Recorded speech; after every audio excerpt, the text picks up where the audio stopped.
Donc, mon nom est Thibaut et aujourd'hui donc je prendrai les questions au cours de la présentation qui sera animée par mon collègue Michele.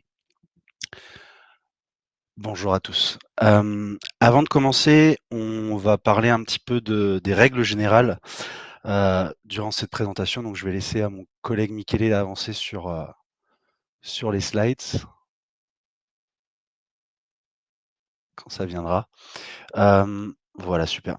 Donc nous avons prévu à la fin de la présentation 20-30 minutes de questions-réponses, donc je suppose que vous en aurez pas mal.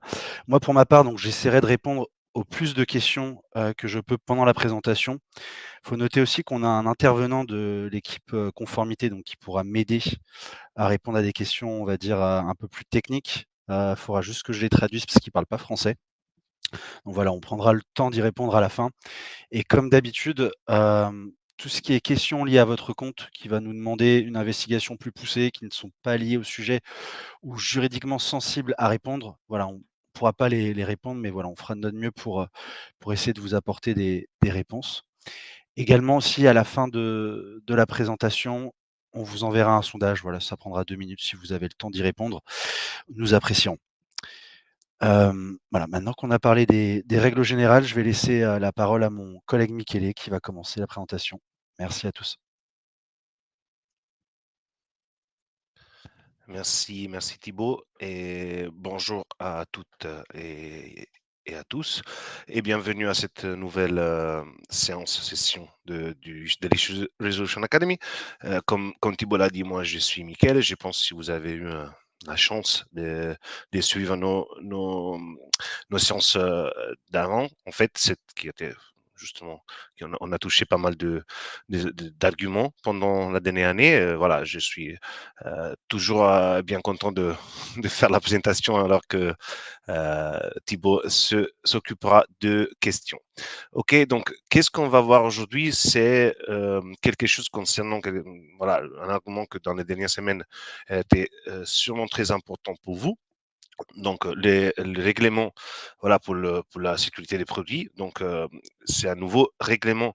Nous ne sommes pas des avocats, nous ne sommes pas des conseillers juridiques, mais voilà, je pense que vous êtes déjà informés pour ce qui concerne ces règlements. Je veux juste l'encadrer un peu au niveau normatif, si vous voulez. C'est un règlement sur la sécurité générale des produits euh, et était un nouvel instrument dans le cadre juridique de l'Union européenne, donc qui s'applique dans le marché européen, en matière de sécurité des produits et qui remplace en fait, à partir du 13 décembre 2024, l'actuelle directive sur la sécurité générale des produits.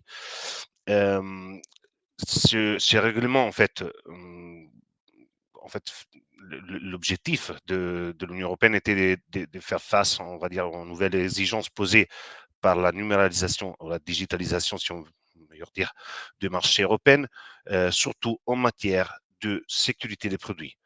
Donc, les objectifs, c'était d'assurer sont en fait d'assurer la sécurité de tous les produits, y compris ceux liés aux nouvelles technologies, relever, voilà, si on veut ça, les défis posés par la croissance des ventes en ligne, assurer une meilleure application de réglementation, une surveillance plus efficace du marché, euh, de nature à garantir en fait une concurrence un peu plus loyale et améliorer l'efficacité des rappels des produits dangereux. Bon, ça, c'est les objectifs normatifs. Après, les nouveautés principales, en fait, c'est qu'on va voir en général pour ce qui était concerné, les objectifs étaient justement une application plus systématique du principe de précaution pour toutes les parties prenantes pour la sécurité des produits, et une amélioration des obligations spécifiques en matière de sécurité des produits, des exigences renforcées en matière de traçabilité des produits, un renforcement de règles et de surveillance du marché. Donc justement, ce n'est pas quelque chose de tout à fait nouveau, c'est quelque chose qui renforce en fait, qui ajoute un peu plus de voilà, d'obligations, si on veut, soit pour vous, autant que salaire, soit pour nous, autant que voilà, plateforme de vente. OK, donc ça, c'était un peu le cadre normatif, qui vous pouvez trouver toutes ces informations peuvent être trouvées déjà dans le site de l'Union européenne et aussi dans le site du gouvernement français. Il faut juste chercher sur Google et c'est plutôt clair ce que le règlement pose comme objectif et les actions qu'il met en place. De toute manière, on va voir maintenant ce qui signifie pour vous sur Amazon et pour nous aussi. Et les objectifs justement d'aujourd'hui, c'est de comprendre les principales exigences sur Amazon du règlement, comprendre comment vous pouvez justement prouver votre conformité en tant que partenaire des ventes, et surtout, on va cibler ce qui, en fait, c'est la partie la plus importante, c'est-à-dire les informations sur la sécurité des produits et qui touche la majorité la plupart de vous, de salaires. Et en plus, bon, bien sûr, la troisième partie de la session concernera en fait vos questions. Et je sais, comme disait Thibaut, que vous aurez un peu, peu de questions et on espère d'être capable d'y répondre. OK, on continue donc avec les enjeux de cette politique pour ce qui concerne vous sur Amazon. Tous les sellers qui proposent des offres de produits non alimentaires dans les boutiques de l'Union européenne d'Amazon doivent se conformer à ces règlements. Donc, les offres non conformes peuvent être supprimées à compter du 13 décembre 2024. Donc, j'ai souligné le conditionnel peuvent être supprimés parce que justement, nous, autant que c'est le support, même le team de conformité nous a vraiment dit de souligner que cela c'est conditionnel. Ça ne signifie pas que vous devez éviter d'envoyer le document ou bien les images, mais on sait bien que un gros volume de demandes, de chargements et d'envoi d'informations et de documentation peuvent créer des problèmes, soit techniques, soit pour vous de trouver toute la manière d'être conforme pour cette date. Je pense, là c'est personnel, nous pensons pas, je pense pas que cela signifie que vos offres seront tout de suite supprimées le 14 décembre, mais bien sûr, cela signifie que c'est mieux si vous envoyez toute la documentation valide avant le 13 décembre. OK?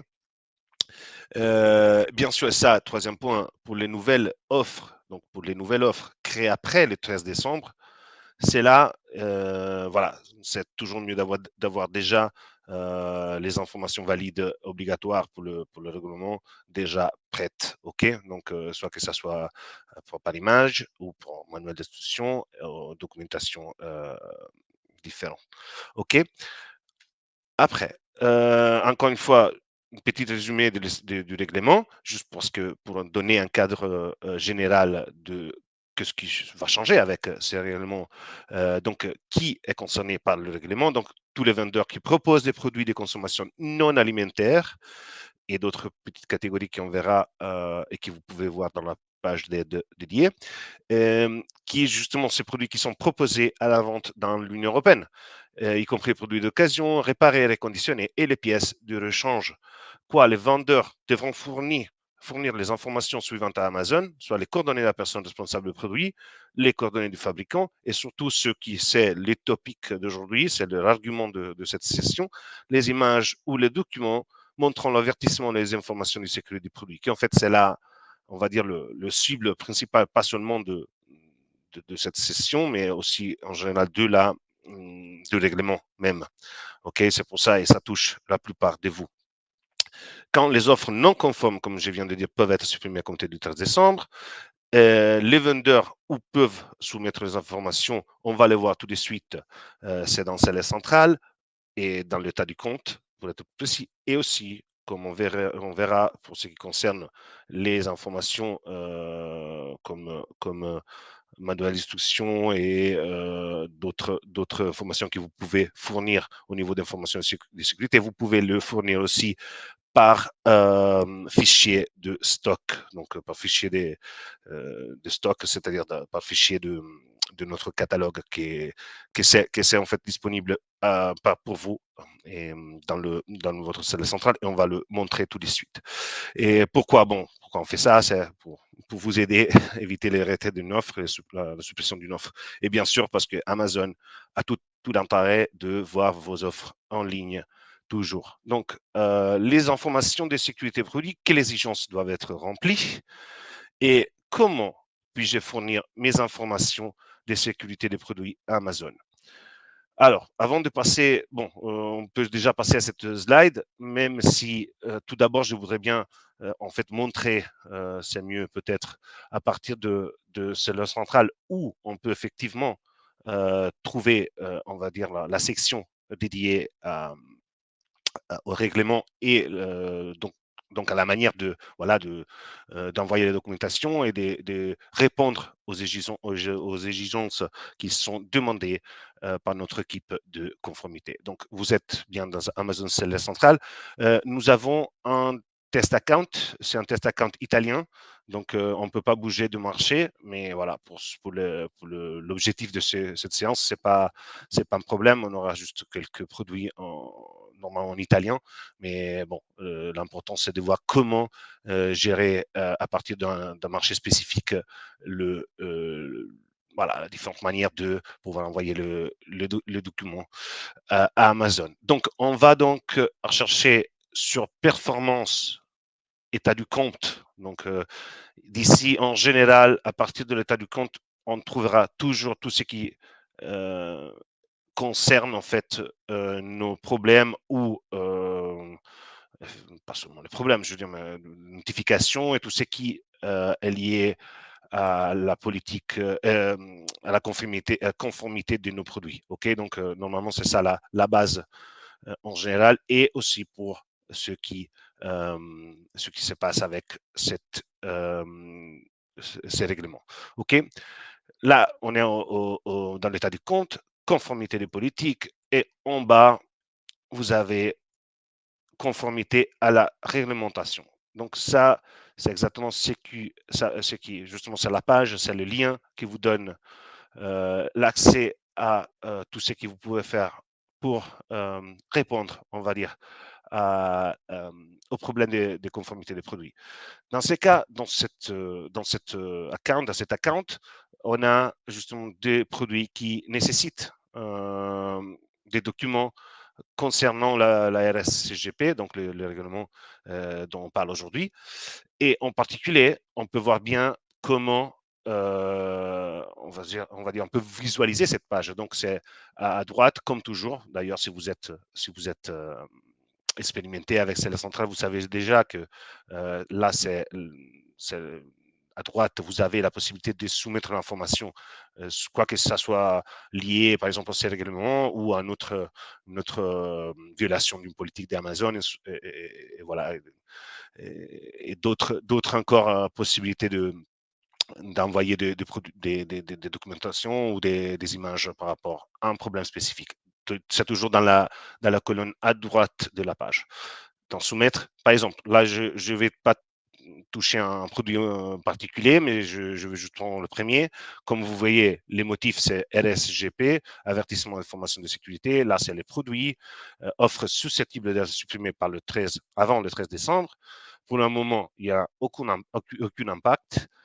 Et après, l'étape suivante à faire, c'est justement la soumission est requise, soumettre. Donc, quand on clique sur soumettre, on a les deux gros, le choix entre le document de produit et les images d'avertissement de sécurité. Première information très importante, parce que ça, c'est une question qu'on reçoit souvent. Est-ce que je dois envoyer les documents de produit et les images d'avertissement de sécurité ou bien c'est l'un ou l'autre? Normalement, ça dépend des produits, mais on peut bien confirmer que c'est ou l'un ou l'autre. OK, donc il n'y a pas besoin, si vous avez des images, euh, par exemple, avec une étiquette qui montre les informations de sécurité pour un produit dans toutes les langues du marché européen. Bon, c'est la bonne image envoyée dans image d'avertissement de sécurité. Et c'est là, s'appliquera, si c'est validé, en fait, s'appliquera dans tous les marchés de l'Union européenne. Pourquoi? Parce qu'en fait, c'est la deuxième information très importante par rapport à cette page et en général à cette politique et comment Amazon fait face à cette politique. Les images, il faut tenir en compte qu'ils sont toujours ce qu'on appelle en interne une contribution globale, un attribut global, une valeur globale de votre produit. Donc, de la zine que vous allez toucher vous allez essayer de valider par rapport à cette politique. Dans ces cas, les images s'appliquent, une fois que vous appliquez, on va dire à partir du marché, par exemple ici on est en Italie, si on applique par exemple des images, si on envoie des images d'un produit avec le multilingual, l'étiquette multilangue, et cela est accepté par notre équipe de conformité, les images seront automatiquement appliquées à tout marché européen. OK? Donc, il n'y aura pas besoin d'envoyer d'autres documents de produits si cela fonctionne. Je vais revenir sur l'image tout de suite, mais de toute manière, comme vous le savez, là, vous avez la possibilité de charger, je pense que vous le savez déjà, mais vous avez la possibilité de charger jusqu'à 6 images. Sachez que c'est très important de l'appeler avec cette diciture, c'est-à-dire PS 01, 02, 03, 04, 05, 06. Et sachez toujours que, bien sûr, il n'y a pas besoin de 6 images toujours, tous les temps, mais c'est vrai que vous pouvez en charger, par exemple, 2 ou 3. Après, je montrerai des exemples, mais là, c'était juste pour vous montrer où trouver les informations basiques pour charger les documents. Donc là, une fois que vous cliquez sur Ajouter les informations de conformité et les images, vous allez justement rediriger directement à votre gestionnaire d'images. Donc, j'ai répondu déjà à une question qui peut-être ça va être posée. Il n'y a pas vraiment une manière on va dire, hum, comment on peut dire, de charger les images en bulk, en lot. Et il faudra le faire produit par produit. Mais c'est vrai que voilà, ça c'est une fois que vous le faites par un produit, cela est automatiquement euh, accepté, s'ils sont validés, c'est automatiquement accepté pour tous les marchés, pour tous voilà, pour les marchés européens dans la totalité, donc pour tous les marchés qui font partie de notre macro-région Europe. Donc là, je voulais juste trouver un exemple d'un produit qui avait déjà envoyé les images concernant les informations de sécurité des produits.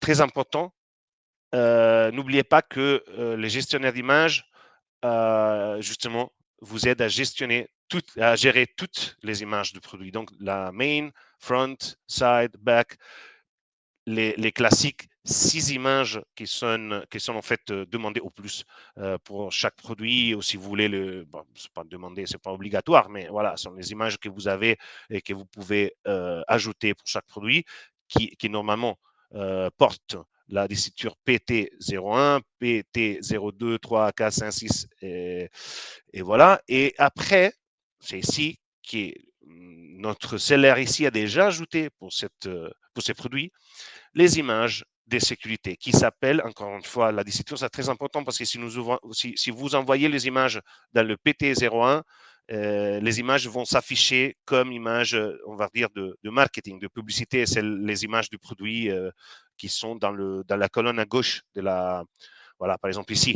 OK? C'est pas notre but ici. Notre but, c'est de justement ajouter les images dans la section de la page du produit qui est liée aux informations de sécurité. Par exemple, si on veut faire l'exemple de ce que je vais vous montrer tout de suite après, là, justement, le CLR ici a déjà envoyé les images de sécurité. Elles sont bien affichées, donc ont été acceptées et tout va bien. Le produit est en ligne. Si moi, je préfère montrer d'autres exemples parce qu'ils sont plus spécifiques. Par exemple, là, on a un jouet d'Harry Potter qui, comme vous voyez là, les images sont les 6, la main, la front, la side, et toutes les images qui, justement, nécessitent un produit pour être vendu chez Amazon, aussi la vidéo, et où se trouvent les images que le seller a envoyées comme PS1, PS2, PS3, etc. Ici, dans les ressources sur la sécurité des produits, les images et contacts de sécurité. Si on clique ici, vous voyez que il y a les images qui ne s'affichent pas directement dans la page de produits, mais qui montrent justement, dans ces cas-là, par exemple, euh, ça ne marche pas, mais je vais les changer. OK, ça ne marche pas le zoom. OK, c'est ici. Voilà, qui montre le produit. Bon. Normalement, il devrait montrer aussi la deuxième image. Ah voilà, c'est ici. Exactement. Et voilà, ça c'est l'image où déjà on peut trouver l'étiquette de ce produit avec les informations de sécurité pour ces produits pour toutes les langues du marché européen. Et c'est pour ça qu'ici, voilà, que ces produits, c'est conforme à la politique selon le nouveau règlement. OK, donc j'espère que vous avez compris comment le faire pour les images. On revient, et ça, c'est la seule possibilité de charger les images pour l'information de sécurité à partir de votre état du compte et en général sur celle centrale. Il n'y a pas d'autre possibilité pour nous d'accepter des images de sécurité, sinon par passer par ici, par le gestionnaire d'images. OK? Donc, je répète, soumettre, image d'avertissement de sécurité, gestionnaire d'images, et voilà. Et là, vous cherchez vos produits. Vous ne pouvez pas le faire en bulk, mais vous pouvez le faire à partir d'ici pour tous les produits qui nécessitent. Et après, on valide euh, notre choix et nos images. Et on attend justement que voilà, la soumission soit acceptée. Une fois que la soumission est acceptée, vous verrez ça dans l'onglet archivé. OK? Question qui est liée à cette on va dire, si vous voulez, histoire. Bon, déjà, je peux vous dire que de la même façon, vous pouvez envoyer documentation ici manuellement, par produit. Je pense que c'est la même chose que les images. Voilà, ici, vous avez un problème technique qui est un problème technique connu. Si ça arrive, ces problèmes techniques, essayez de nettoyer la cache et les cookies de votre browser et au cas où, faites voilà, sortez et rentrez à nouveau dans votre cellule centrale. Normalement, ça ne doit pas prendre 48 heures. OK? De toute manière, on va voir une autre manière pour pouvoir envoyer ça, que ça c'est à travers le fichier des catégories que voilà, moi je vous suggère d'utiliser.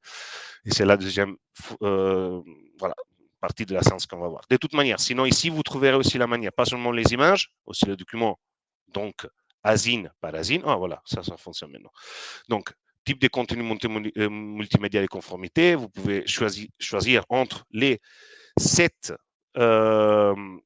typologie d'information, voilà, de documentation que vous pouvez envoyer.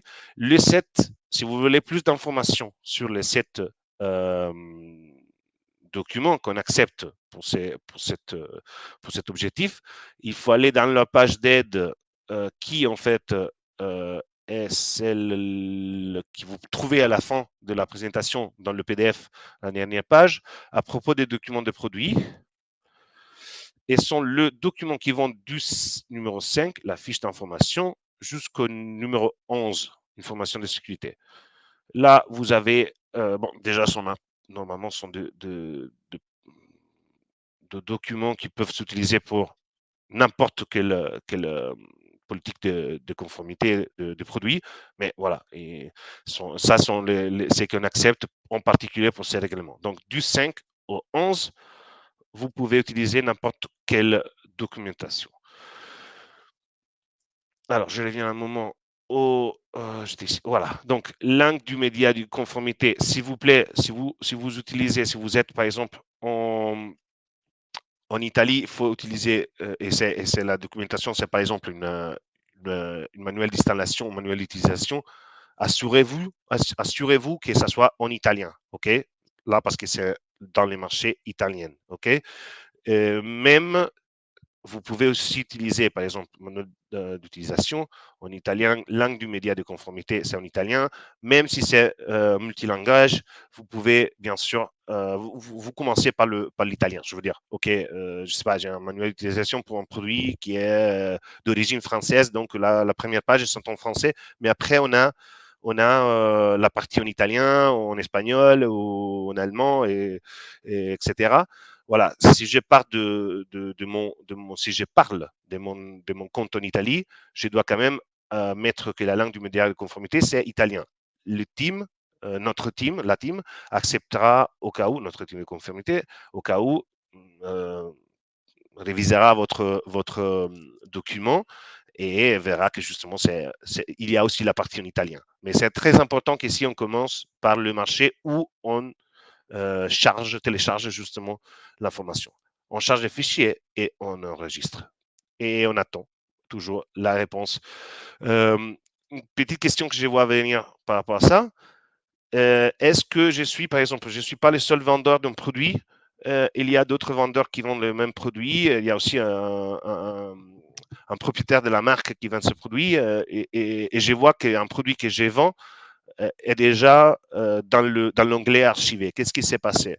Il s'est passé que quelqu'un d'autre a déjà envoyé les informations de sécurité concernant ce produit et elles ont été déjà acceptées. OK, donc c'est très important à savoir. Si vous avez un produit qui est déjà dans l'archivé, il a été déjà accepté. OK. Si quelqu'un a déjà envoyé des informations de produits par rapport à un produit que vous vendez, mais ces produits, il est toujours dans cet onglet-là, dans Ouvrir.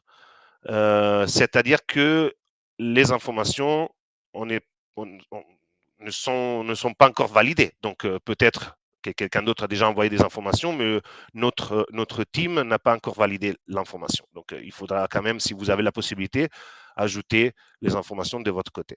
OK. On revient à la présentation. Donc là, c'est justement un résumé de ce que je viens de vous dire. Comment les vendeurs peuvent-ils prouver leur conformité pour les informations de sécurité des produits? Comme exigence générale présentée dans la langue locale, ok, donc ça c'est présenter l'étiquette dans la langue locale, régulariser chaque ASIN. Rappelez-vous, c'est une politique qui fonctionne par ASIN, pas pour SKU ou d'autres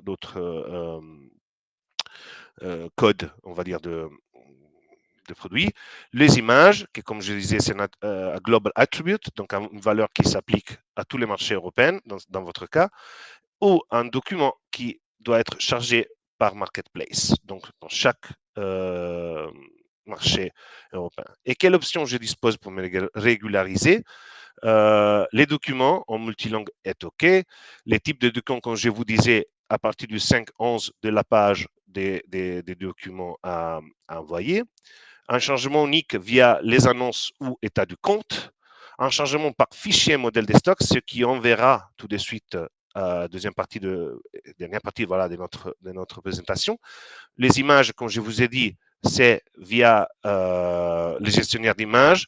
Vous pouvez aussi essayer par les fichiers. Moi, je conseille de ne pas le faire. Il n'y a pas d'essence. C'est mieux toujours d'utiliser les gestionnaires d'images pour ces genres euh, voilà, de mise en place d'actions, parce qu'on a vu qu'avec les images, si on ajoute PS01, 06, ça peut créer des problèmes. Donc, je confirme, c'est mieux d'utiliser tout de suite les gestionnaires d'images parce qu'en fait, comme je vous ai dit et je répète, si une image est validée dans un marché, c'est-à-dire que cette validation est valide pour tous les marchés européens. Attestation, bien sûr, par exemple, quand on parle de sécurité, doit être multilangue. OK. Attestation, pour des groupes de produits spécifiques, les vendeurs peuvent avoir la possibilité d'indiquer qu'un article est attesté sans fournir d'informations d'avertissement et de sécurité sous fond d'image ou des documents. En fait, comme on dit, comme on a dit déjà, cette politique, ce nouveau règlement est lié à les produits non alimentaires et il y a encore d'autres exceptions. J'avais la page d'aide qui c'est toujours voilà, hum, toujours disponible dans les liens utiles de votre PDF. Là, il y a les exceptions à la politique, comme on dit, les produits alimentaires et boissons, alimentation animale et, voilà, et d'autres produits que en fait, vous pouvez voir vous-même. Et on verra comment, via le fichier, au cas où vous aurez des demandes voilà, d'informations de produits, pour des produits que pour vous n'ont pas besoin de cette information, vous pouvez aussi faire remonter ça à Amazon et je vais vous montrer comment. OK. Donc, je reviens à la présentation. OK, voilà, ça c'est justement ce que je vous disais tout à fait avant. On a déjà vu ça, vous avez tout ça dans la présentation si vous voulez le voir. Et ça encore, c'est déjà quelque chose que je viens de vous montrer. Les documents que vous pouvez trouver, c'est les mêmes informations dans la page. OK, c'est les documents 5.11, comme je vous disais avant. Donc, vous avez tout ce que je viens de dire, c'est déjà dans le fichier PDF voilà, que Thibaut a partagé avec vous. Et donc, encore une fois, comment charger le contenu? En fait, les erreurs qui peuvent effectivement revenir après un chargement via le fichier de stock. Ce que je vais vous montrer tout de suite. Comment charger un fichier de stock pour ce qui concerne les informations de sécurité des produits. On revient à notre page principale de Amazon Seller Central. Là, pour l'instant, ce qu'on voudrait vendre, c'est un produit, un téléviseur en fait. Et je l'ai ici dans le stock. Comment je peux envoyer des informations pour ce téléviseur à partir de notre fichier de stock? Comme toujours, pour les fichiers de stock, il faut aller pour télécharger les bons fichiers de stock, il faut aller sur ajouter des produits par fichier. OK? Dans ce cas, allez sur télécharger la feuille de calcul et cliquez sur la deuxième en fait, box, la deuxième boîte, qui est liée justement à ce qu'on appelle le fichier des catalogues, pardonnez-moi, les fichiers de stock par catégorie. OK, donc ici, c'est par catégorie des produits, bien sûr. On va sur télécharger la feuille de calcul des produits. Dans ces cas, je répète, c'est exactement comme je disais avant. On est en Italie, donc il faut que la feuille de calcul soit en italien. Si aussi. OK? Et deuxième chose très important, bon, tout d'abord, je cherche, après avoir choisi en fait la langue de la feuille de calcul, donc italien, chercher les types de produits à l'aide de l'une des entrées suivantes. Bon, moi, je cherche TV. Je sélectionne justement la plus générale dans ces cas-là, mais si vous avez un lot de produits qui sont de la même catégorie, vous pouvez aussi être plus spécifique, même si c'est pas pour cette voilà, pour ce téléchargement. En général, c'est plutôt important d'envoyer la bonne catégorie. Donc, je sélectionne télévision. Et très important ici, beaucoup de monde aura en fait la possibilité de choisir entre en fait tous les marchés, soit en Europe, soit aux États-Unis ou voilà d'autres continents. Assurez-vous vraiment de choisir seulement le marché dont vous êtes en train de télécharger les documents. Pourquoi? Je répète, les documents n'est pas les images, et oui, sont globales comme attribut. Les documents, c'est marketplace par marketplace, donc marché par marché. Donc il faut pas, il faudra donc oui, la question je vais revenir, oui, il faudra justement ajouter un fichier de stock de catégorie marché par marché. Ok, donc il faudra le faire pour chaque marché. Il faut pas envoyer cela en pensant que voilà, on va dire, on valide un asile en Italie, donc c'est validé en France si on charge un document. Non, c'est pas comme ça. Donc, pourquoi c'est important de sélectionner cela? Parce qu'en fait, vous avez besoin pour faire ce téléchargement de la version bêta du fichier modèle, ok, qui ne sera pas possible si vous utilisez le modèle multimarché, ok. Ça c'est très important. Donc ça c'est voilà, ça c'est l'onglet que vous verrez, c'est cet onglet bleu que vous verrez une fois que vous avez bien choisi la version bêta du fichier modèle. Générer la feuille de calcul. Donc voilà, je l'avais déjà préparé, mais c'est bon. Ok, on y est. Voilà, ça c'est justement la feuille de calcul que je viens de créer à travers c'est la centrale.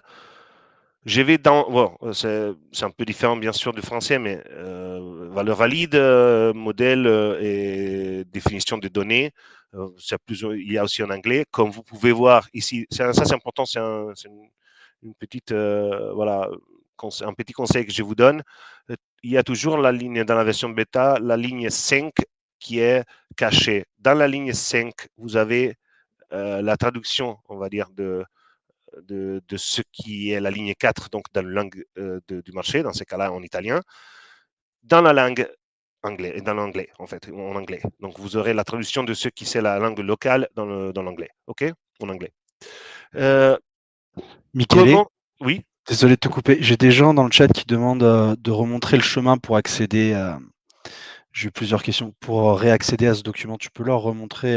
le modèle template, celui-là? Ouais, ouais, OK, exactement. tout à Pour fait. en allant Oui, moins oui, vite. je vais le faire. Merci. Donc, on revient donc sur celle centrale. Je recommence. OK? Celle centrale.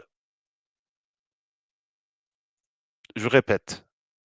En général, pour télécharger un modèle de fichier des stocks, il faut toujours aller sur catalogue, ajouter des produits par fichier. OK? Ces genres de modèles sont utilisés pas seulement pour cette, euh, pour cette action, on va dire, pour le règlement, mais aussi en général pour modifier votre, vos offres ou, voilà, ou faire d'autres changements des images aussi, pas dans cette, pas pour les règlements, mais en général euh, pour les offres que vous avez dans votre serveur central. Et, bon, de toute manière, une fois que vous ouvrez cette page, ajoutez les produits par fichier, vous tomberez directement sur la page charger votre feuille de calcul. Donc ici, on va à gauche, onglet télécharger la feuille de calcul. OK, donc on clique ici et on tombe sur choisir un fichier modèle pour commencer. OK, on choisit la deuxième boîte. Donc, mettre en vente des produits qui ne figurent pas actuellement dans le catalogue Amazon. Et d'ici, en fait, on télécharge normalement, pour ce qui concerne toutes les actions qu'on peut faire à travers les fichiers des stocks, c'est qu'on appelle le fichier de catégorie des produits. OK? Donc, c'est des fichiers qui sont justement coincés sur une catégorie de produits spécifiques et vous aide en fait à modifier les produits en dehors. Je parle en dehors de ces réglementations, de ces règlements. Ces genres de fichiers vous aident à modifier vos produits en vous donnant tous les attributs et les valeurs qui sont les plus ciblés pour la catégorie de produits que vous mettez en vente ou vous voulez modifier. OK? Je télécharge les feuilles de calcul. OK, j'ai compris. Ici, je répète, vous tomberez sur cette page, télécharger la feuille de calcul des produits. Et là, c'est la page où vous trouverez en fait le fichier des catégories concernant votre catégorie de produits. Là, comme je vous disais, je veux mettre en conformité, pardonnez-moi, je veux mettre en conformité une télévision que j'ai dans mon stock, un Asine, que c'est une télé. Et je suis en Italie, donc il faut, pardonnez-moi, que je utilise la langue de la feuille de calcul italien. OK? Et cela, c'est très clair pourquoi il faut faire ça. Il faut éviter toujours d'utiliser de fichiers multimarchés parce que chaque marché a de spécifiques pour chaque catégorie de produits. Donc, c'est très bien de peut-être utiliser en lot le fichier des catégories, mais toujours en restant dans les marchés spécifiques, dans les marchés où on veut modifier ou ajouter ou faire n'importe quoi avec nos offres. OK? Donc, langue de calcul italien, rechercher le type de produit à l'aide de l'une des entrées suivantes. Bon, là, je cherche une télé, donc je mets TV à l'italienne dans ces cas-là. Je cherche et voilà, la plus générale, voilà, c'est le browse node d'arborescence télévision. Et je cherche celui-là parce que là, je ne suis pas en train de modifier mes offres. Je n'ai pas besoin des grosses informations à envoyer. C'est juste que je veux mettre en conformité mes produits. Donc là, j'ai choisi en fait déjà le fichier des catégories qui je vais télécharger. La troisième étape, c'est sélectionnez les boutiques sur lesquelles vous souhaitez créer des offres. On doit toujours utiliser en fait, laisser que ça soit justement que le marché local ciblé. OK? Donc, dans ces cas-là, langue italienne, les boutiques italiennes, et comme ça, on est sûr d'avoir la version italienne du bêta du fichier modèle. Que c'est celui-là, en fait, c'est le fichier modèle qui nous intéresse pour mettre en conformité les produits marché par marché. Donc, je clique sur générer une feuille de calcul. J'espère que ça soit clair maintenant. Et j'ai créé mon feuille de calcul.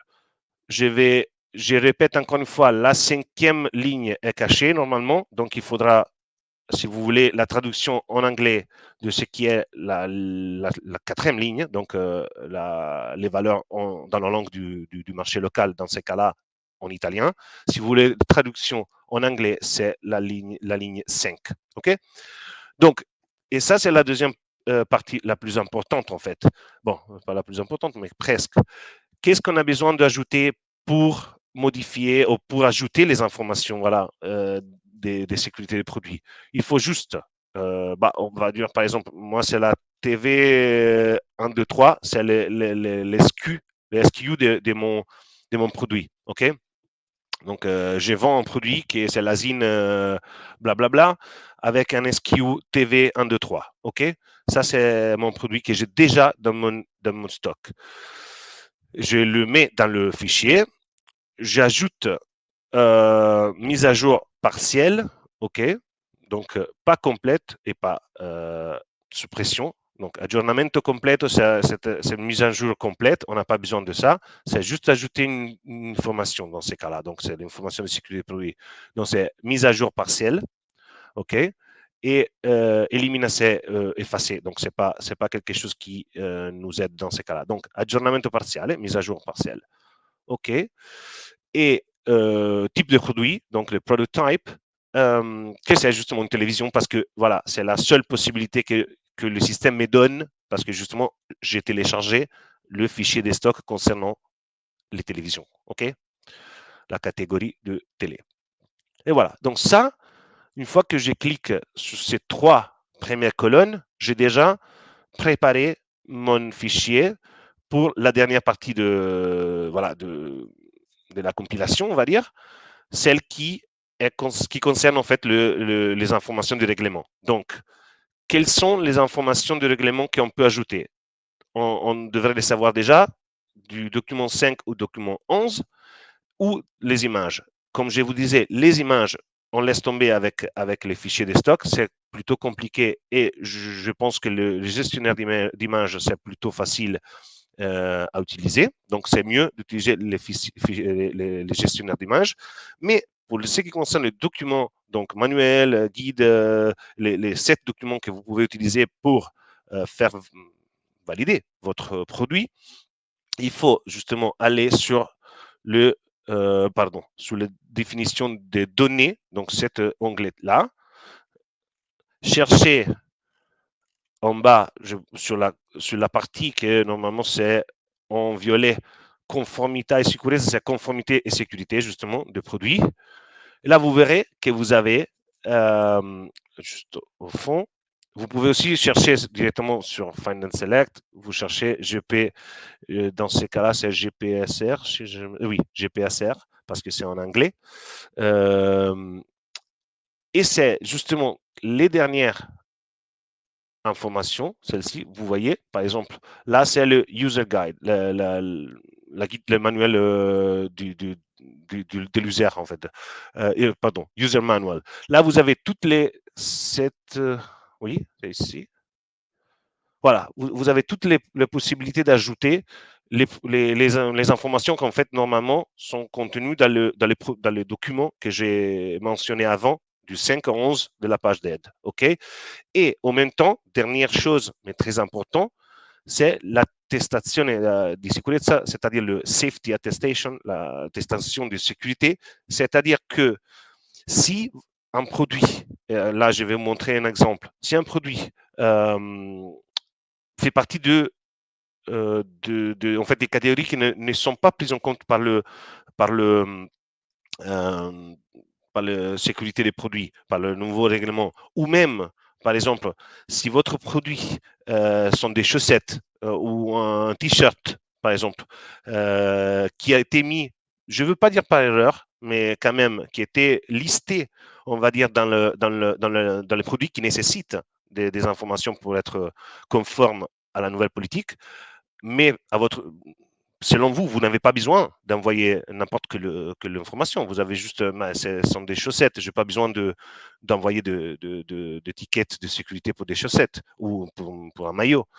Voilà, dans ces cas, vous pouvez aller dans cette colonne. Et là, je vais vous montrer dans le modèle, dans le template, où le mettre.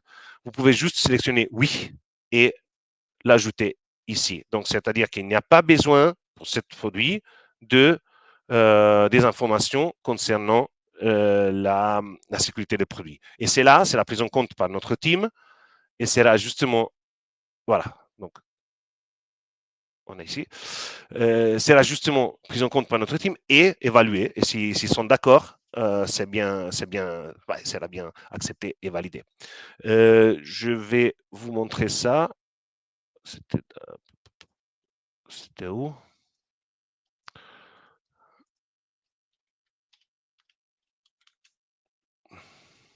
Voilà, c'est ici.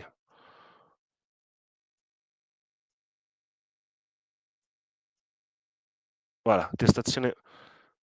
Il faut juste faire un peu d'attention avec les colonnes qui sont cachées, mais vous trouverez tout ce que vous avez besoin. OK, donc c'est la colonne QV, attestation de sicurezza, safety attestation. Si moi, par exemple, là, je ne vends pas une télé, dans ce cas-là, je vendais des chaussettes, je mettrais si, il n'y a pas besoin. OK, il n'y a pas besoin d'attestation de sicurezza, de l'attestation justement de sécurité. Et là, ça sera expliqué en français en France. Si le produit ne contient pas d'avertissement ou d'informations de sécurité. OK? Je pense que c'est clair. Je vais remontrer après vite fait quelles sont les colonnes, mais voilà. Vous devez toujours penser que dans les définitions des données et dans les valeurs valides, vous avez justement les informations qui concernent les colonnes que vous pouvez modifier dans le modèle, dans le template. OK? Je voulais juste vous montrer un dernier exemple de ça. Bon, pas de pourquoi je parlais de, par exemple, pourquoi ça peut arriver que vous avez par exemple, un maillot qui a besoin de passer par la validation de notre team. Mettez par exemple ces maillots qui est vendu en Allemagne et aussi en France. Ok, c'est un maillot justement, c'est juste un t-shirt. On dit, moi, j'ai pas besoin d'envoyer de preuves de conformité. Mais c'est vrai que par exemple là, si on lit ça, c'est un t-shirt LED. Donc il y a en fait, comme vous pouvez voir ici, deux sensors, en fait, de batteries à l'intérieur. Donc c'est bien un maillot qui a aussi la nécessité d'avoir des documents des informations, donc des documents qui attestent l'information de la sécurité des produits. Et c'est là, en fait, c'est ce qui a fait ce CLR, nous envoyer justement les documents qui prouvent que ces maillots peuvent être vendus en toute sécurité. OK? Et c'est pour ça que parfois vous pouvez trouver dans votre liste quelques produits qui n'est pas, à votre avis, qui ne nécessitent pas des documents, mais qui en fait Amazon met dans la liste pour sécurité et que vous pouvez euh, faire valider à travers cette, euh, cette colonne du modèle, du fichier modèle.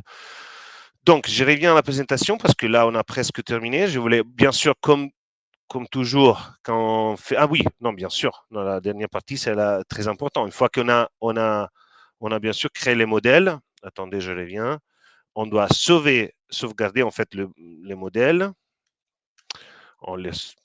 Normalement, on peut le sauver dans notre fichier de notre ordinateur et l'envoyer sur celle centrale. OK?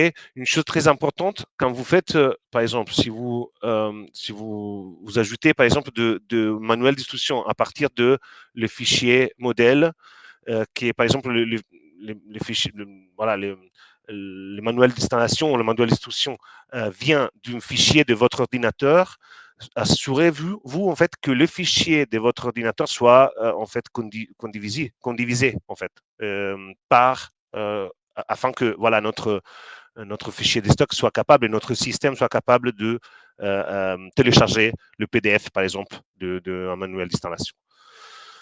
Et je pense que oui, justement, s'il y a des erreurs, des warnings qui viennent ensuite à votre téléchargement du fichier de stock, voilà, vous pouvez toujours contacter la centrale. Normalement, vérifier que toutes les informations que vous avez envoyées sont disponibles. Voilà, par exemple ici, we could not access the medium with URL. OK, parce que c'est le URL que vous devez ajouter une fois que vous ajoutez un fichier en PDF, par exemple. Et donc, c'est pour ça qu'il faut toujours s'assurer que le fichier soit dans une shared fichier. OK? Voilà, que le document soit toujours dans un fichier partagé.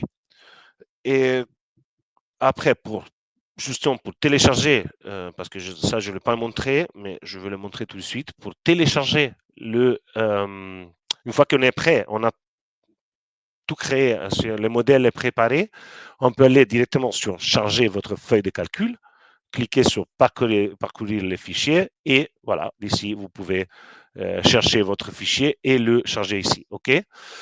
Et là, il faudra juste attendre que, voilà, que le fichier, pardon, que les asines que vous avez utilisés, que vous avez mis dans votre liste, dans le fichier, soient acceptés ou pas à partir de l'état du compte. Comme toujours, il faudra revenir dans l'état du compte et voir toujours dans la même page conformité des produits. OK? Donc, ici, conformité à la réglementation. Je reviens pour, voilà. Voilà, une dernière partie, un résumé de ce qu'on a dit aujourd'hui. Pardonnez-moi. Tous les vendeurs proposant des offres au sein de l'Union européenne doivent respecter les GPSR, sauf s'ils vendent uniquement des aliments ou d'autres produits exemptés. Vous pouvez trouver les catégories dans la page d'aide que je vous ai déjà montré et que vous avez dans votre PDF. Vous devez fournir des informations sur la personne responsable, les fabricants et surtout, ce qui est le plus important, l'avertissement et la sécurité pour chaque asine. Les offres non conformes, comme je vous ai dit, peuvent être supprimées à compter du 13 décembre. Et surtout, les offres créées après le 13 décembre doivent être conformes avant leur mise en ligne. OK, soit assurez-vous que les offres créées après le 13 décembre soient bien conformes à la politique. Les liens utiles, et de mon côté, ici, c'est tout. C'est pas assez, c'est un peu long, mais je pense d'avoir spécifié la plupart des points. Donc, j'espère que les questions seront faciles. Merci Michele. Ouais, j'étais en train de répondre au plus de questions que je pouvais pendant le chat. Il y en a une qui revenait assez souvent, c'était par rapport aux intégrateurs de flux et tout ce qui est API. Malheureusement, nous, on peut pas, même en termes général avec le support, on peut pas vous fournir d'assistance dessus parce que c'est pas un produit Amazon. En général, on demande aux vendeurs de se rapprocher directement de leur fournisseur d'intégrateur de flux ou alors d'utiliser les fichiers Amazon. J'avais aussi pas mal de questions sur au niveau des informations quand elles sont rentrées. Par exemple, ce soit les informations de sécurité et que malgré la mise à jour des infos, dans le tableau de bord, il y a toujours marqué, tu sais, comment dire? Soumission requise. Ça là-dessus, je ne sais pas si ça avait déjà été posé dans les autres webinaires des autres marchés? Non, je pense pas. Non, non, non, ça, c'est la première fois que tu parles d'ici, en fait. Oui, votre soumission est requise. Oui, s'il y a un problème, parce que c'est un problème technique, tu veux dire, ça peut arriver. Normalement, on a eu, nous, on ne gère pas directement cela, mais en fait, c'est que l'équipe technique nous a dit que d'ici une semaine, fin de la semaine prochaine, s'il y a des problèmes techniques dans le téléchargement qui sont dus principalement au fait que Amazon est en train de recevoir beaucoup justement de documents, d'images dans le même temps de la part de beaucoup de salaires. Donc, ils sont en train de justement de les voir tout. Et la deadline, en fait, le terme qu'ils Mmh. nous ont dit, c'est la fin de la semaine prochaine. Donc, première semaine de novembre. Voilà. C'est Mmh. pour ça, d'ailleurs, que moi, je ne sais pas trop préoccupé, on va dire, du 13 décembre. OK, donc, il faut tout envoyer avant. Et Mmh. c'est bien mieux que vous avez tous euh, les offres en fait conformes d'ici au 13. Mais en même Mmh. temps, je pense que voilà, Amazon ne va pas supprimer l'offre le 14 décembre. OK, donc assurez-vous d'envoyer toute l'information dès que vous pouvez. C'est ça Mmh. la seule Mmh. deadline. Mmh. Là, je rebondis aussi, je continue à lire le chat. Ophélie Charrier donc qui demande si on peut confirmer pour les types de produits des t-shirts personnalisés, par exemple, s'ils peuvent cocher la case le produit ne comporte aucun avertissement ni information de sécurité. Malheureusement, je ne peux pas vous dire avec certitude oui, cochez-la, sauf que si vous le faites, de toute façon, ça sera revu et validé par une équipe. Donc voilà, ça c'est Si, il faudra. je sais pas, bon, ça dépend de la t-shirt personnalisée. Qu'est-ce qu'il y a? Je sais pas si vous utilisez quelques produits spécifiques. Je pense pas, mais de toute manière, c'est là, ça me semble que ça peut Mmh. être un bon exemple. Bien sûr, on peut pas le garantir Mmh. 100%, mais ça peut être un bon exemple de, voilà, de produits qui étaient mis dans la liste, justement parce que pour être sûr qu'il n'y a pas, comme j'ai montré avant, une maillot LED, par exemple, qui a Mmh. besoin, en fait, des informations de sécurité. Mmh. Il y a pas mal de gens qui nous demandent ce qu'on va envoyer la présentation. Alors sachez qu'elle est vous pouvez la télécharger au tout début du chat, la présentation PDF. Je la Je vais, redonne une nouvelle fois dans le chat. J'avais d'autres personnes qui me demandaient si, il y aura les enregistrements qui seront envoyés aux vendeurs, Michele. Oui, justement, on est en train de travailler sur ça. Cette fois-là, ça devrait être la bonne fois qu'on a la possibilité d'envoyer l'enregistrement. Et normalement, ils m'ont assuré, c'est pas nous qu'on s'en occupe directement parce Mmh. qu'on a un legal team qui doit nous donner l'autorisation. Mais je pense qu'on va voir ça d'ici fin de la semaine. Donc, on va dire que vendredi ou lundi prochain maximum, Mmh. vous aurez un lien pour cette présentation à revoir. Mmh. J'ai eu quelques personnes qui disaient que dans le gestionnaire des images, des fois, ils ne voyaient pas tu sais, les PS 01, 0 jusqu'à Mm. 06. Mais Ils est-ce que demandaient. vous êtes sûr que ces produits sont encore dans la liste de la politique de conformité des produits? Je veux dire, dans cette liste, il faut être sûr qu'on parle d'un produit qui est bien encore dans la liste, ne pas archivé, parce que s'il est déjà archivé, il n'y a pas besoin d'envoyer deux images. Et sinon, s'il y a ces problèmes, voilà, vous pouvez essayer d'envoyer les images euh, euh, par fichier des stocks, même si moi, vraiment ça, je pense que c'est un problème. Euh, à la limite, bah, c'est bizarre ça. Moi, j'ouvrirai un cas avec Seller Support pour demander s'il y a un problème justement avec ce asine en particulier ou c'est 3-4 asines qui vous manquent encore. Mmh. Ok. Oui, donc ouvrez un cas avec Seller Support ou si bien vous voulez essayer avec. Je réponds directement à Diane qui justement, je pense elle a fait la question.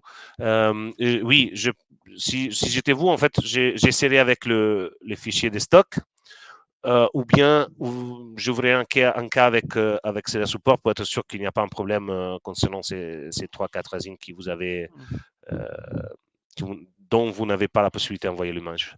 Mmh. Là, je suis en train de lire une question de Frédéric. Est-ce que tous les renseignements donc, de la politique exigés peuvent être introduits individuellement au niveau de chaque asine? Il pose la question car il travaille aussi avec un intégrateur de flux.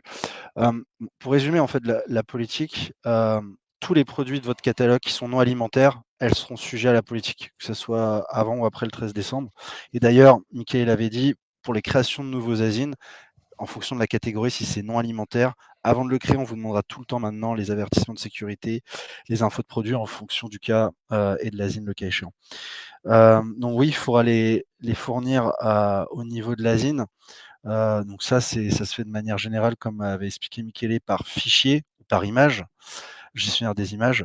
Pour les informations donc, de la personne responsable ou du fabricant, donc ça marche par marque.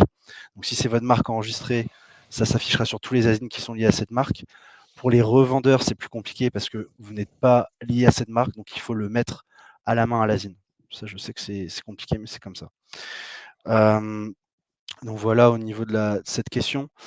J'ai beaucoup de personnes donc qui nous demandent, directement pour quel type de produit, quelle catégorie de produits.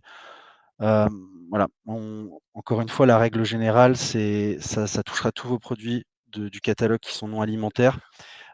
Certaines personnes demandent donc si ça s'impose sur tous les produits qui doit avoir un avertissement. Donc comme disait Michele, par exemple, un t-shirt en soi, heu, a priori, voilà, vous pouvez fournir une fiche de sécurité. Si vous pensez qu'il n'y a pas besoin de mettre des informations de sécurité ou un document de sécurité, vous pouvez normalement attester la conformité du produit. Si le t-shirt, il est à LED, c'est-à-dire avec des lumières dessus et un circuit électronique, là, ça va toucher à la sécurité du produit, donc il faudra forcément mettre des infos. Voilà là-dessus, je suis en train de continuer à lire parce qu'il y a beaucoup de questions qui arrivent pendant qu'on y répond. Ouais, je sais. Mmh. Alors, je suis revendeur, les marques sont présentes.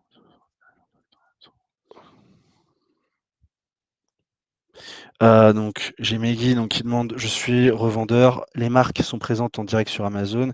Elles gèrent directement la mise en conformité. Devons-nous également entrer les informations fournisseurs, personnes responsables?» Bah, par défaut, ça s'applique à tous les vendeurs, même les revendeurs. Logiquement, une marque enregistrée qui vend sa marque va devoir s'en occuper assez rapidement et elles seront affichées sur la page produit, mais si vous les voyez apparaître dans «Gérer votre conformité», et que, voilà, vous voyez les informations qui sont fournies, vous devez les valider et pour pouvoir l'enlever du tableau de bord, gérer votre conformité pour valider les informations.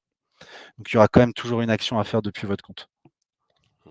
Bah, Thibaut, pour la question avant, en fait, je répète, dans la page règlement sur la sécurité générale des produits sur celle centrale, qui vous pouvez trouver à la fin du PDF, vous avez justement les exceptions aux catégories en fait qui sont obligatoires pour être conforme à cette politique. Donc il y a quelques exceptions, bien sûr, comme on a dit pendant la présentation aussi, aliments, boissons, donc tout ce qui est alimentaire n'est fait pas partie, n'est pas pris en compte par le règlement. Et après, les autres, vous pouvez lire ici.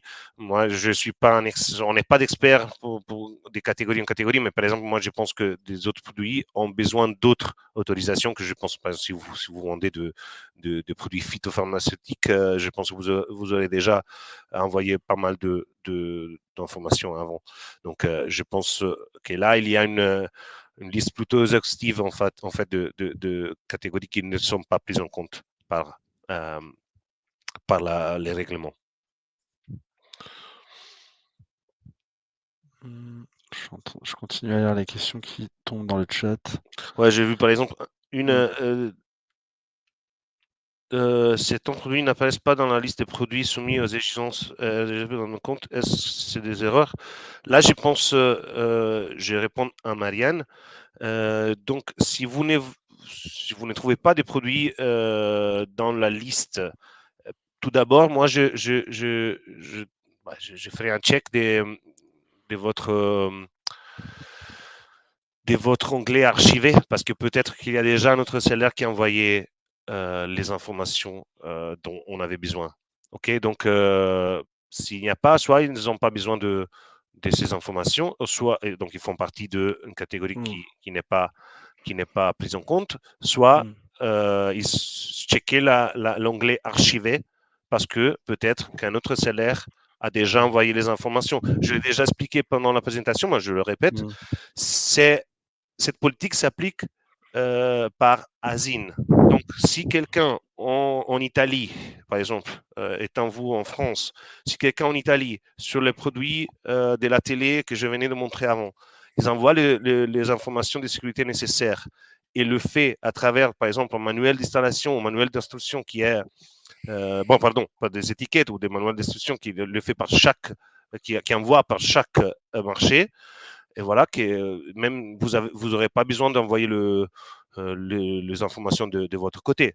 Cela ne signifie pas qu'en fait que vous pouvez éviter d'envoyer les informations. En fait, c'est toujours mieux de les envoyer si vous les avez, parce que ça vous met en fait en sécurité pour ce qui se passera d'ici ou après le 13 décembre. OK? Donc, si vous n'avez pas les produits dans la liste, moi, je ferai un double check sur l'archivé. Parce que si vous êtes sûr que votre produit avait besoin des informations, c'est fort probable qu'il soit listé dans cet autre onglet. Mmh. J'avais demandé aussi à l'intervenant de l'équipe conformité, donc il y avait une question qui portait sur, l'équipe conformité, donc qui décidait, de l'attestation ou non du produit, dans comment dire? Dans les tableaux de bord, de l'état du compte.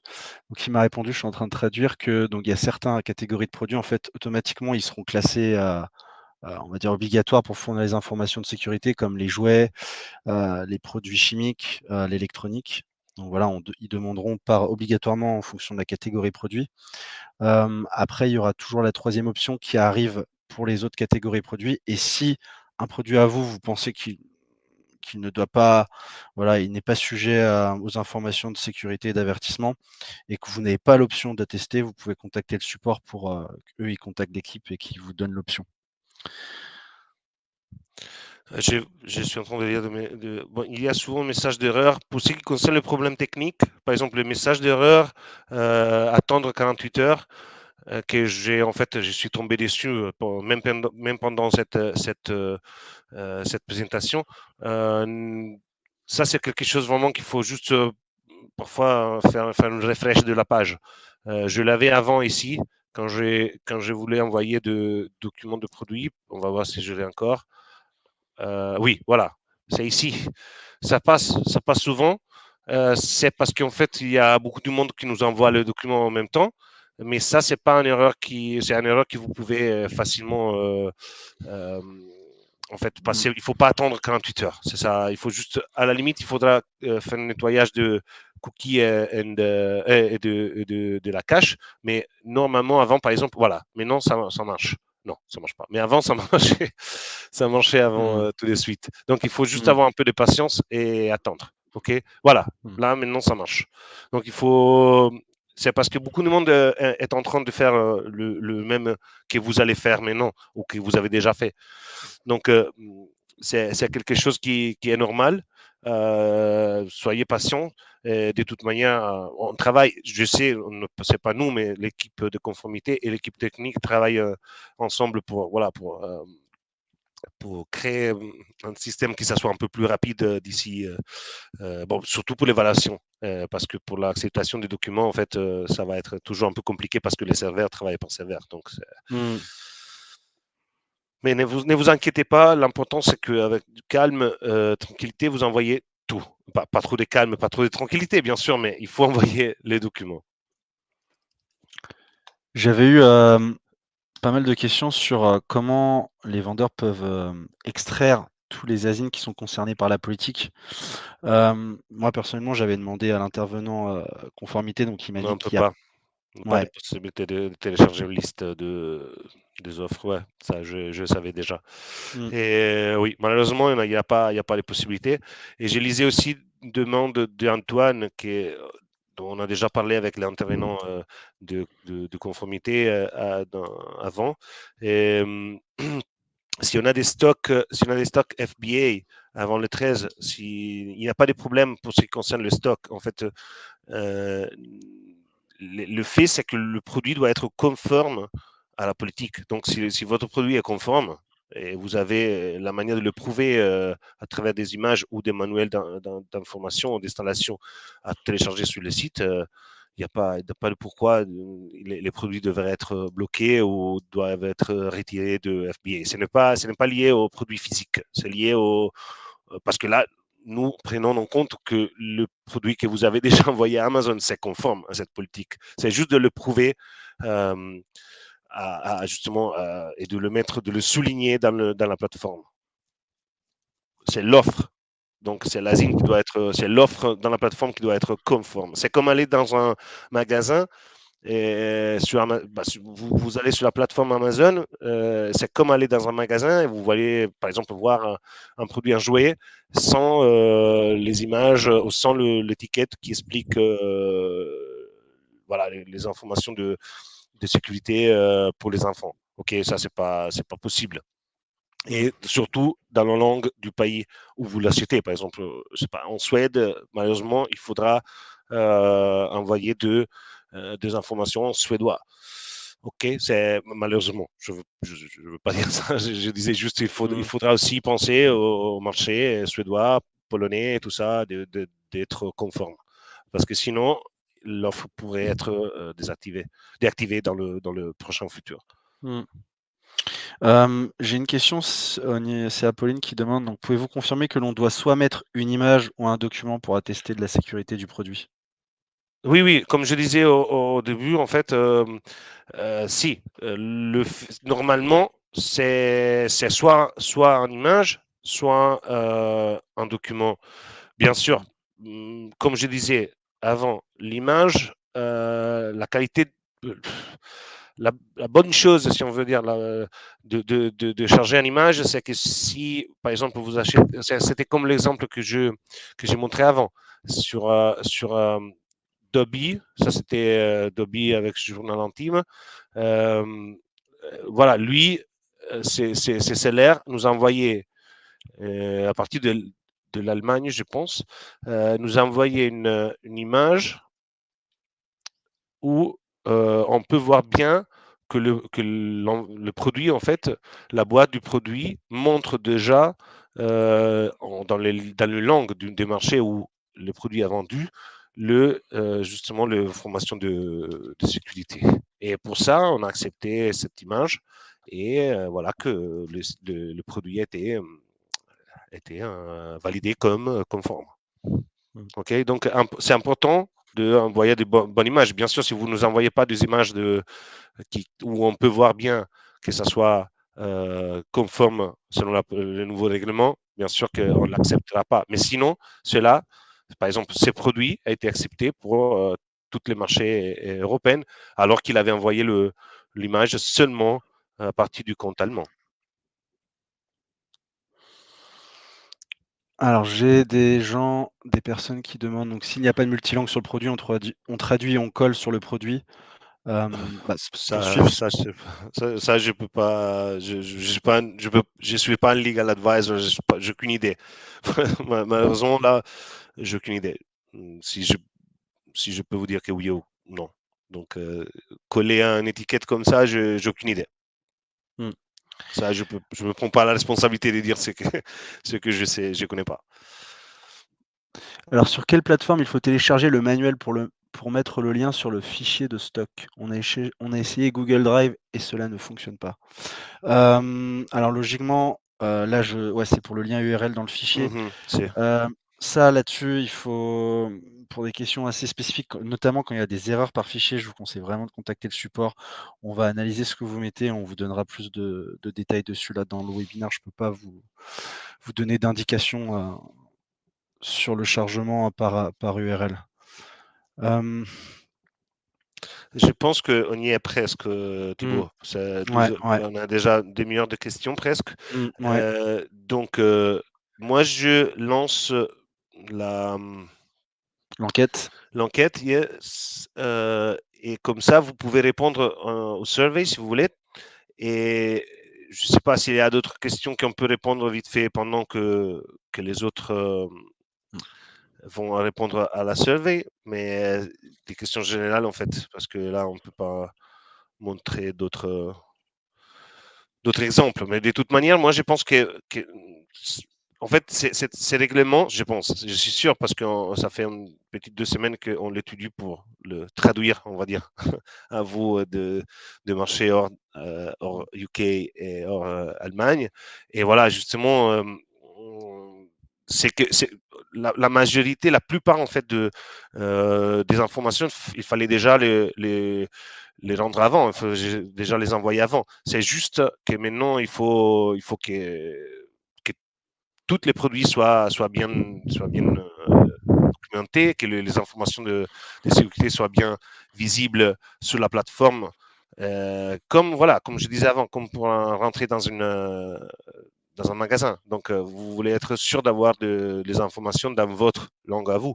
Et donc, c'est la même chose qu'Amazon et justement l'Union européenne demande à Amazon de faire. Donc, de montrer Mmh. dans on va dire dans la plateforme, donc dans les magasins euh, virtuels d'Amazon, justement de donner les mêmes informations.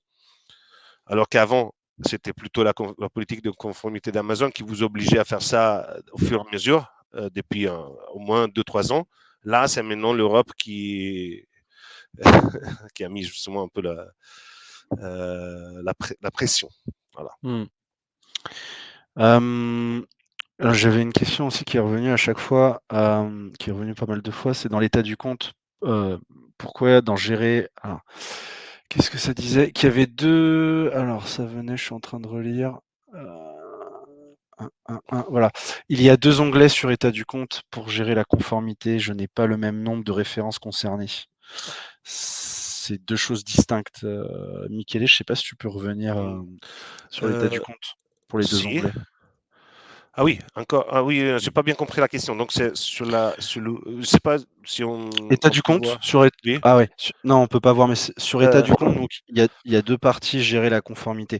En fait, c'est au niveau de gérer la conformité en bas à droite, c'est pour fournir les informations sur la personne responsable par marque ou par ASIN ah oui, oui, bien sûr. et ensuite, gérer la conformité, au niveau du tableau de bord état du compte, c'est tous les ASIN qui sont répertoriés, donc qui arrivent au fur et à mesure que vous voyez depuis, des semaines qui se mettent à jour dedans. Donc ça, c'est par rapport aux 2 informations, on va dire entre parenthèses «vitales» qui sont les coordonnées du fabricant, de la personne responsable et les informations de sécurité. Merci. Euh, Bon, il faut qu'on clôture parce qu'on est vraiment Mmh. large, Mmh. on va dire. OK. J'espère que. Je vous remercie. On vous laisse encore 3-4 minutes pour la surveille, qui pour nous c'est très utile voilà, pour capter un peu vos sentiments par rapport à cette séance, pas seulement, mais aussi en général pour chercher d'améliorer dans les futurs et de vous donner plus d'informations possibles. C'est ce qu'on fait à chaque fois. On essaye toujours voilà, d'être plus spécifique possible, même si parfois ils ne sont pas vraiment des arguments qu'on traite chaque jour parce que nous, on fonctionne par skill et le département de conformité, c'est justement un peu caché, on va dire, mais ils travaillent beaucoup sur ça maintenant. Et je vous remercie de mon côté, et je te laisse la parole et on vous laisse encore 3 minutes voilà, pour clôturer, pour fermer la surveille. OK, merci beaucoup. Merci Michele et merci à tous pour votre présence. Bonne journée, au revoir.